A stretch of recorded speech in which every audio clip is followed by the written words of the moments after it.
حضور نے فرمایا غلاموں پتہ ہے سب سے افضل صدقہ کون سا ہے؟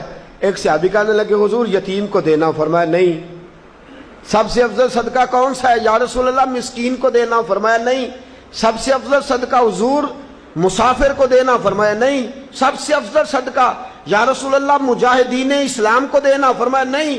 حضور پھر رسول پاک نے فرمایا تیرا رشتہ دار ہو اور غریب ہو حقدار ہو، اور اگلے لفظ بڑے عجیب ہیں، تیرا رشتہ دار ہو غریب ہو اور تجھ سے ناراض ہو، فرمایا کسی بھی طریقے اس کے گھر صدقہ پہنچا دے، سب سے افضل صدقہ کرنے کا ثواب لکھا جائے گا۔ محبوب پاک سید عالم صلی اللہ تعالی علیہ وسلم نے فرمایا لا يدخل الجنت قاطع، فرمایا جو رشتے توڑنے والا ہے جنت میں نہیں جائے گا، جو رشتے توڑنے والا ہے وہ جنت میں نہیں جائے گا۔ الذین ینقضون عہد اللہ من بعد میثاقہ ویقطعون ما امر اللہ بہ ان یوصل ویفسدون فی الارض، فرمایا جو رشتے توڑے گا وہ تو زمین میں فساد برپا کر دے گا، وہ زمین میں اولئک هم الخاسرون، یہ وہ لوگ ہیں دنیا میں بھی نقصان اٹھائیں گے۔